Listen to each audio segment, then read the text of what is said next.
नमस्कार, news capital express में आपका स्वागत है। रुक करते हैं खास खबर के साथ। मध्य प्रदेश में जैसे जैसे विधानसभा चुनाव नजदीक आ रहे हैं वैसे वैसे राजनीतिक पार्टियां सक्रिय होने लगी हैं। आज मध्य प्रदेश संयुक्त मोर्चा के राष्ट्रीय अध्यक्ष सुशील सिंघल ने प्रेस कॉन्फ्रेंस करते हुए बताया कि हम विधानसभा की 230 सीटों पर अपने कैंडिडेट्स उतारने जा रहे हैं और हमें पूरी उम्मीद है कि जनता हमें पूरा समर्थन देगी। सुशील सिंघल ने बीजेपी और कांग्रेस पर आरोप लगाते हुए कहा कि दोनों ही पार्टियां एक ही सिक्के के दो पहलू हैं, क्योंकि बीजेपी प्रदेश में लगातार अपनी सरकार बना रही है मगर मध्य प्रदेश के लोगों को आज तक कोई भी सुविधा नहीं दी है। प्रदेश की जनता रोजगार, महंगाई, बेरोजगारी, शिक्षा इनसे बेहद परेशान है। उन्होंने कहा कि बीजेपी सरकार लगातार कर्ज पर कर्ज ले रही है, जैसे मध्य प्रदेश गर्त की ओर जा रहा है। तो वहीं कांग्रेस पर आरोप लगाते हुए कहा कि कांग्रेस अगर विधानसभा चुनाव जीत जाती है तो क्या हुआ, उसके विधायक बिक जाते हैं, मगर हमारी पार्टी और हमारी पार्टी के लोग इस तरह के नहीं है। वह मध्य प्रदेश में विकास चाहते हैं, रोजगार चाहते हैं, युवाओं को शिक्षा देना चाहते हैं। कि नालों, हमारे देश में नालों की पूजा कभी नहीं हुई है, हमेशा नदियों की पूजा हुई है। और नालों, बहुत सारे नाले जब एक साथ मिलते हैं तो नदी का रूप लेता है वो, और उस नदी को हम मध्य प्रदेश में बनाना चाहते हैं जो एक विकास की नदी हो और उसकी पूजा हो। जी, इसके लिए धन्यवाद। कोई भी पौधा पनप नहीं पाता। देखिए, आपकी दृष्टि की सृष्टि अलग है, हमारी दृष्टि की सृष्टि अलग है। हमने तमाम लोगों को राजनीति में खड़ा किया है और कभी भी कोई गंगा जल उठा के बता दे। आप भ्रष्टाचार की बात करते हैं, मैंने कभी विधायक निधि में 1 रुपया नहीं लिया। सैकड़ों लोगों को मुफ्त में नौकरी दी। इतने गरीब घर के लोग, आप जाइए तो वहाँ कभी, अब ये में रहा, मैंने कभी हिंदू मुस्लिम की बात नहीं की। एक बयान ला के दिखाइए। तो मैं तो अपना कर्म, चरित्र और सिद्ध, मैं 16 बार अपनी जिंदगी में दिल्ली गया। जो एक बार विधायक रह जाता है वो वही डेरा डाले बैठा रहता है। तो मैंने कहा मैं कुर्सी के लिए नहीं हूँ, मेरा हर पल अपने लोगों के लिए। तो ये लोग अपना जाएंगे, लोगों से मिलेंगे, लोगों की भावनाएं देखेंगे, जहां पर मजबूत स्थिति बनेगी वहां पर चुनाव। और आप सबका सहयोग चाहेंगे कि तीसरा दरवाजा है, इसके बारे में भी सोचिए। प्रदेश में भारतीय जनता पार्टी की सरकार और विपक्ष भी मजबूत है, आप किस प्रकार से देखते हैं? सोशल मीडिया में विपक्ष दिखाई देता है, आपके यहाँ विपक्ष नहीं दिखाई देगा, क्योंकि 91 में जो हमने देखा है वो 2023 में पूरी फिल्म ही बदल चुकी है। उसके मानक ही बदल चुके, उसके सिस्टम ही बदल चुके हैं। उस पर चर्चा करना मुझे लगता ठीक नहीं। तो सारे देश की बात कर रहा हूँ। नौकरशाही उतनी जवाबदेह नहीं जैसे पहले होती थी। हमारे यहाँ विजय शंकर पांडे जी कमिश्नर थे, अरुण आर्या डीएम थे। इन लोगों का तबादला हुआ, सड़कों पर आदमी उतर आया और इस तरह के भी अधिकारी हम लोगों ने देखे। हम आज इस तरह की स्थिति ये है कि गरीब आदमी, आम आदमी अगर वो न्याय पाना चाहता है तो आप ही बताइए, अभी तो इसी समाज से है। इसलिए बेहतर सोचना चाहिए, बेहतर देखना चाहिए, बेहतर करने के लिए प्रयास करना चाहिए। आपकी सरकार आती है तो आप क्या देंगे? ये देखिए, काल्पनिक प्रश्न।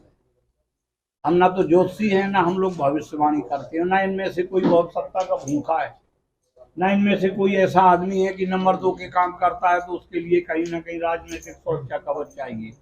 वर्तमान लंबे समय की जो परिस्थितियां, इनसे दुखी होकर के ये लोग सड़क पर उतरे, क्योंकि जिस पर भी भरोसा करके उसके साथ निकले वो आदर्श जनसेवक साबित नहीं हुए, लोगों की विश्वास और अपेक्षा पर खरा नहीं होता। तो ये लड़ाई सत्ता की नहीं है, ये लड़ाई व्यवस्था पर। आपने राजनीति के पहले में आने से पहले भी आपने एक संगठन बनाया था, चल रहा है आज।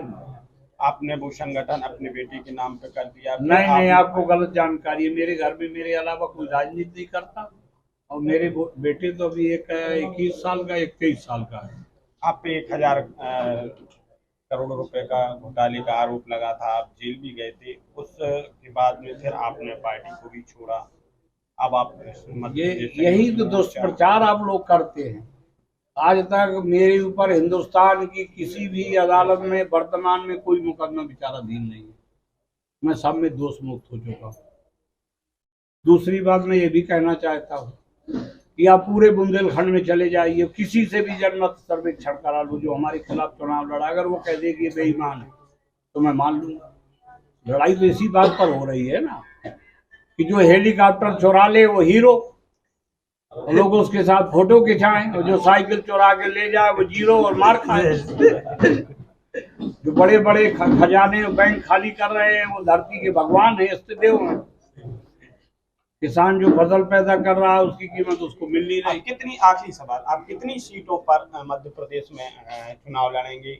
देखिए, हमारे जितने लोग हैं ये सब जमीन से निकले हुए लोग हैं, ये अपने लिए नहीं लड़ रहे, ये वर्तमान हालात को सुधारने के लिए लड़ रहे हैं। ये गांव-गांव निकलेंगे, अभी जल्दी कार्यक्रम दिखाई देंगे, फिर लोगों की जो भावनाएं देखेंगे, जिनका जन समर्थन जिस तरह ठीक होगा, मजबूती के साथ में दस्तक देंगे, उसके सत्परिणाम आए। मतलब अभी ये, और मैं कहना चाहता हूँ, बरगद का बीज बहुत छोटा होता है, पेड़ बहुत बड़ा होता है। बिल्कुल आपने सही कहा, बरगद का बीज बहुत छोटा होता है लेकिन बरगद का पेड़ बहुत बड़ा होता है। और उस बरगद के पेड़ के नीचे आप बरगद का पेड़ किसे मानते हैं?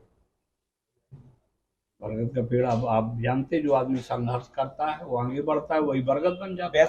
ना ही मध्य प्रदेश का कोई व्यक्ति वहाँ इन्वॉल्व होता है। दिल्ली में बैठ के डिसीजन होते हैं जिसका रिजल्ट ये आता है कि मध्य प्रदेश डेवलप कर ही नहीं पाया। चाहे शिक्षा की दृष्टि में देखें अपन, चाहे स्वास्थ्य की दृष्टि में देखें अपन, रोजगार भी पूरी तरीके से मध्य प्रदेश के युवा परेशान हैं। तो तीसरा विकल्प ये था हमारा कि अगर हम मध्य प्रदेश की जो पार्टियां हैं, राजनीतिक पार्टियां, उनका एक संगठन बनाएं, मध्य प्रदेश संयुक्त मोर्चा, और 2023 में मध्य प्रदेश संयुक्त मोर्चा चुनाव लड़ेगा। 2023 में चुनाव की तैयारी है जी। आपके सामने बीजेपी और कांग्रेस एक बड़ा मुद्दा है, क्या कैसे देखते हैं सर? बीजेपी कांग्रेस के सामने तो सबसे बड़ा मुद्दा महंगाई है, बेरोजगारी है, शिक्षा है। इन्होंने शिक्षा खत्म कर दिया। आज जो नई शिक्षा नीति आई है उसको अगर आप पढ़ेंगे तो आप खुद समझेंगे, आपको लगेगा, एहसास होगा कि वो शिक्षा नीति फेल है। बच्चों का भविष्य बर्बाद करने के लिए वो नीति बनाई गई है। तो भाजपा की नीति और नीयत दोनों में काफी अंतर है।